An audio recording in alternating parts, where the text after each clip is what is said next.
Merci d'abord à tous les intervenants de cette convention. Merci à Mesri Haddad d'être présent. C'est un grand honneur pour nous de vous voir dans cette salle.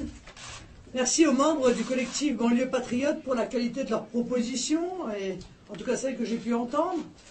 Il y en a beaucoup d'autres que je vais lire, et pour leur travail de terrain.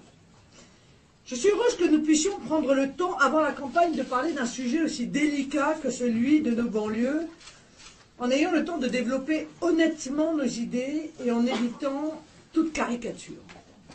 C'est un sujet délicat. Et comme tout sujet que le pouvoir politique a sciemment laissé de côté depuis des décennies, il est devenu un point névralgique, un point sensible, qui réagit au moindre choc. La France a mal à ses banlieues. Les fantômes des émeutes de 2005 ressurgissent au moindre trouble à l'ordre public. Nous ne pouvons pas laisser la France ainsi fracturée. Si nous voulons véritablement une France apaisée, il faut donc traiter cette question à la fois avec une précision pointilleuse et une volonté bienveillante. Nous devons le faire dans l'intérêt de la nation. La France des oubliés, ce sont aussi ces quartiers relégués et à la dérive. Il s'y trouve des voyous que nous neutraliserons sans pitié.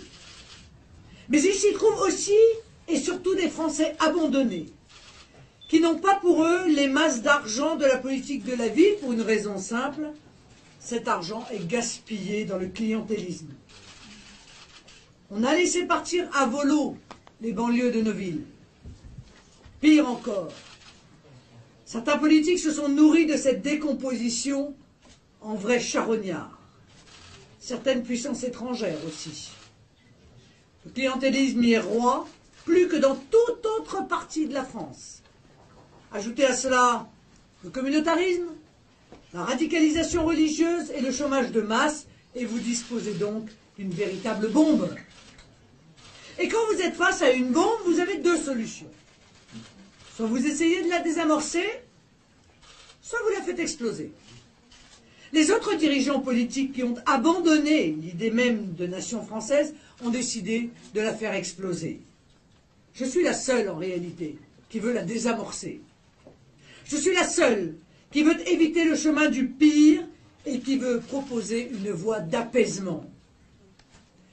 Tous les multiculturalismes, tous les chantres de l'identité heureuse, tous les faux durs, les vrais mous, tous les tartuffes de l'idéologie du vivre ensemble, tout cela joue aux apprentis sorciers. En voulant défaire la France, ils préparent l'affrontement des Français entre eux. Nous ne pouvons pas nous permettre de les laisser continuer cette œuvre mortifère.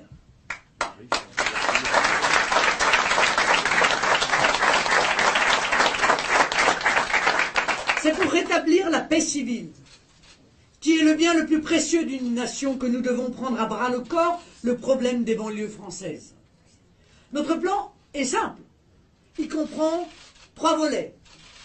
Premièrement, rétablir l'ordre républicain dans les banlieues. Deuxièmement, déraciner le fondamentalisme islamiste pour préserver les enfants des banlieues de toute dérive, et notamment les femmes et les filles.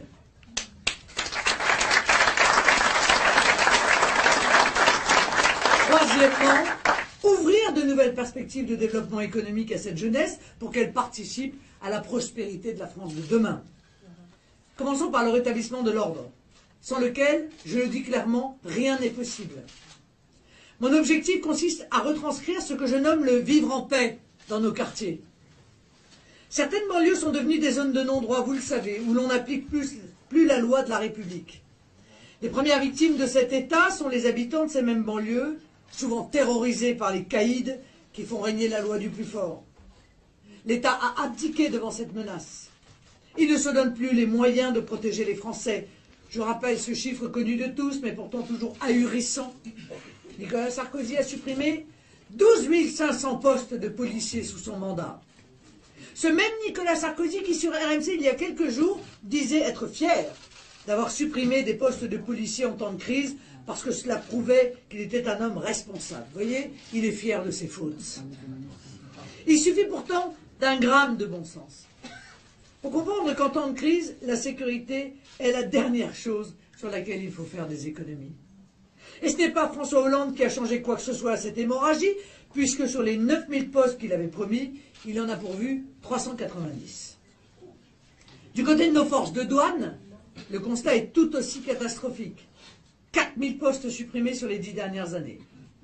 Alors qu'on ne s'étende plus ensuite que nos frontières, qui sont plus trouées qu'une tranche de gruyère, laissent passer des milliers de kalachnikovs qu'on retrouve dispersés dans toutes les banlieues du pays, ou même, évidemment, la drogue que je n'oublie pas et qui gangrène cette même banlieue.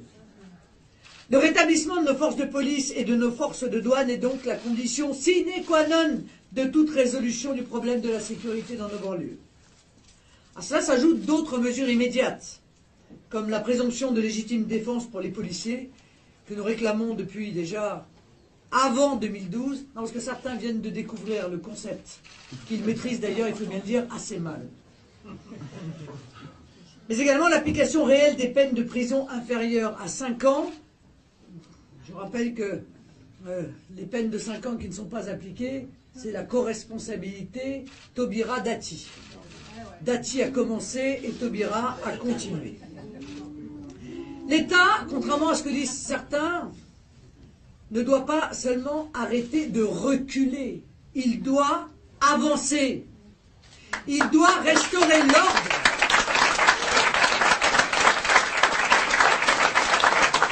Sur un territoire dont je dis ici qu'il n'a pas le droit d'abandonner. Car non seulement en abandonnant ce territoire, il met en danger les villes françaises, mais il ne respecte pas non plus son devoir de protection des habitants de ce quartier.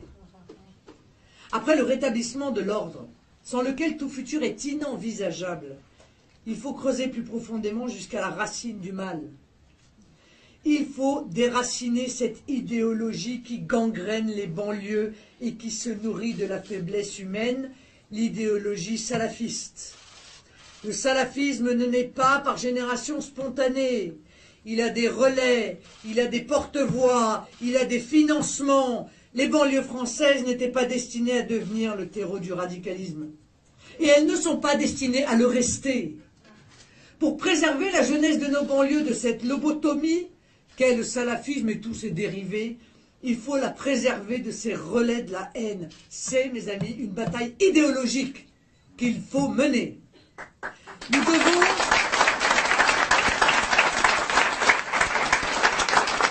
assécher le marais du salafisme. Et pour cela, il y a des moyens simples. Nous devons fermer les mosquées radicales. Puisque M. Cazeneuve, qu'il avait pourtant promis avec Césaire de premier flic de France, n'a pas été capable de le faire. Nous devons expulser les prêcheurs de haine qui aujourd'hui exposent leurs thèses négationnistes, misogynes, homophobes ou christianophobes dans des réunions publiques en Seine-Saint-Denis sans que cela ne semble inquiéter personne, à part nous. Nous devons dissoudre l'UOIF, qui est le cache-nez du radicalisme islamiste en France et qui a servi jusqu'ici de cheval de Troie à des revendications politico-religieuses. Il faut aussi contraindre, je le dis tout aussi clairement, les réseaux délétères des frères musulmans qui essaiment avec la bienveillance de nombreux candidats actuels à la présidentielle. Et après ces mesures immédiates, et qui pourtant n'ont jamais été mises en place, il reste une mesure à plus long terme, tout aussi fondamentale que les autres. Nous devons interdire le financement des lieux de culte par des fonds étrangers, et notamment le financement des centres cultuels ou culturels par le Qatar et l'Arabie Saoudite.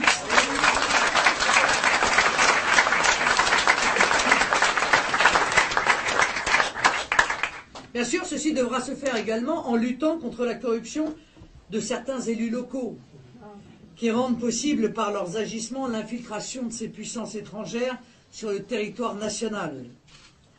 À cette fin, je propose la mise en place d'un corps d'inspection contre la corruption de la vie politique locale, chargé en particulier de détecter le clientélisme et les contournements à la loi de 1905 sur la laïcité.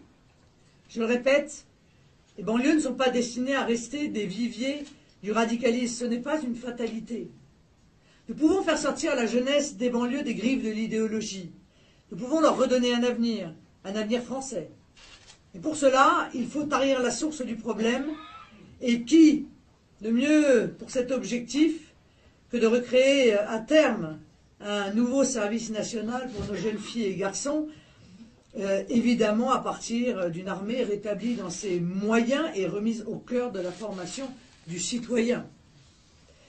Enfin, si nous réussissons à rétablir l'ordre et à tarir les sources de la radicalisation, notre tâche ne sera pas terminée pour autant. Si nous ne voulons pas que les banlieues redeviennent une nouvelle fois une zone de non-droit, nous devons les faire participer à la prospérité économique d'une France souveraine. Je partage l'avis qui a été donné tout à l'heure. Disons-le clairement, il n'y aura pas de développement économique s'il n'y a pas de rétablissement de la sécurité. C'est le préalable à tout. Pas un commerce, pas une entreprise, pas un client ne viendra si il risque sa peau ou même, je vais vous dire, sa santé ou son portefeuille. Ce n'est pas l'économie parallèle des dealers et des trafiquants qui doit régner, mais l'économie réelle des entrepreneurs, des nouvelles industries, des PME, des artisans, des commerçants et de tout ce qui fait le tissu économique et social de la France. La banlieue est comme l'ensemble de la France bourrée de jeunes talents qui ne cherchent qu'à exprimer leurs capacités. Alors que la politique de la ville est un puits sans fond où l'État perd une somme d'argent monstrueuse pour des résultats inexistants, il est possible d'allouer cet argent, effectivement, dépensé inutilement de manière beaucoup plus efficace, en soutenant la création d'entreprises, Khael Salah l'a dit tout à l'heure, et en facilitant la vie des PME de nos banlieues. Une fiscalité des entreprises plus juste permettra en effet de voir éclore des start-up qui aujourd'hui peinent à survivre. Ainsi, ma dernière proposition aujourd'hui est la création d'un fonds d'intervention pour les start-up, car je sais qu'il y a beaucoup de gens qui veulent entreprendre et créer dans les quartiers. Enfin, si nous voulons véritablement en finir avec cette image de la banlieue, à la marge du développement économique, il faudra en finir avec l'idée même de banlieue dans nos têtes, et notamment à Paris. Allez, parlons simplement de France. Je suis volontariste, vous le savez. Je ne crois pas à la fatalité d'un destin sur lequel il serait impossible d'agir. Je ne crois pas que les banlieues françaises soient vouées à une déchéance toujours plus grande. Je ne crois pas que les enfants de l'immigration soient voués à rester aux marges de la nation. Je crois qu'il est possible de refaire l'unité de la France et de tous les Français. Et cela ne peut passer que par l'affirmation forte de quelques vérités trop longtemps oubliées.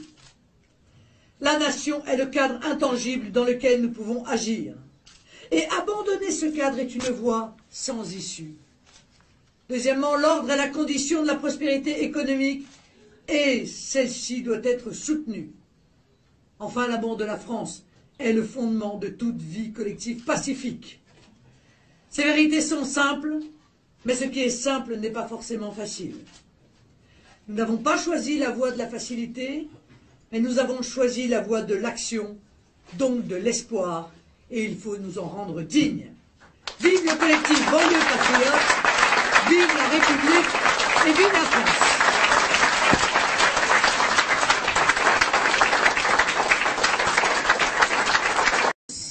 Merci d'abord à tous les intervenants de cette convention. Merci à Mezri Haddad d'être présent. C'est un grand honneur pour nous de vous voir dans cette salle. Merci aux membres du collectif Banlieue Patriote pour la qualité de leurs propositions, et en tout cas celles que j'ai pu entendre.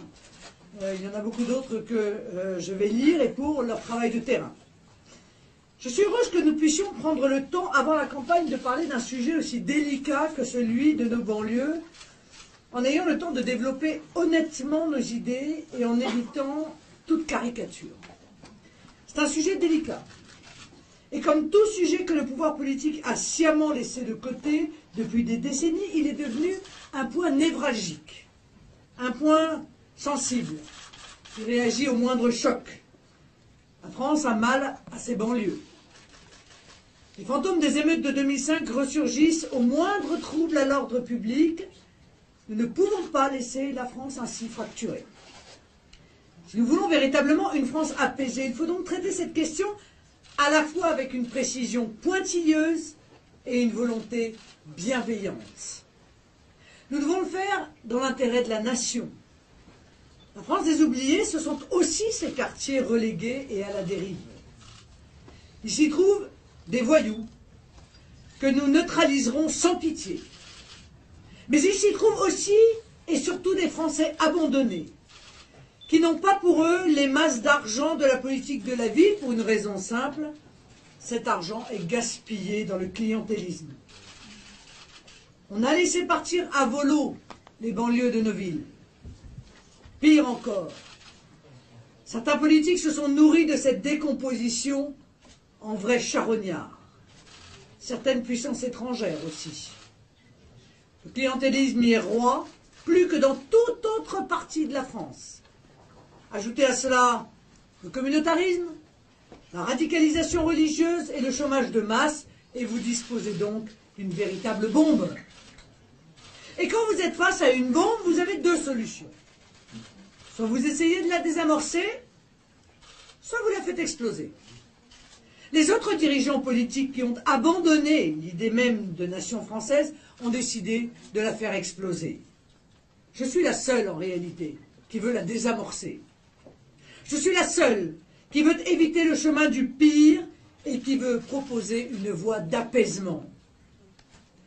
Tous les multiculturalismes, tous les chantres de l'identité heureuse, tous les faux durs, les vrais mous, tous les tartuffes de l'idéologie du vivre ensemble, tout cela joue aux apprentis sorciers. En voulant défaire la France, ils préparent l'affrontement des Français entre eux. Nous ne pouvons pas nous permettre de les laisser continuer cette œuvre mortifère.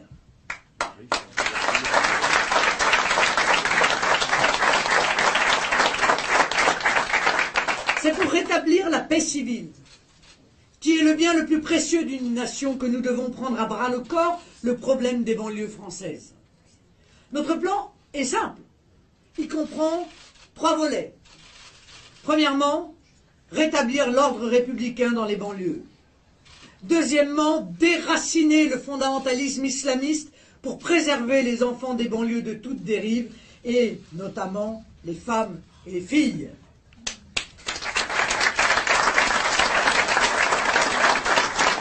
Troisièmement, ouvrir de nouvelles perspectives de développement économique à cette jeunesse pour qu'elle participe à la prospérité de la France de demain.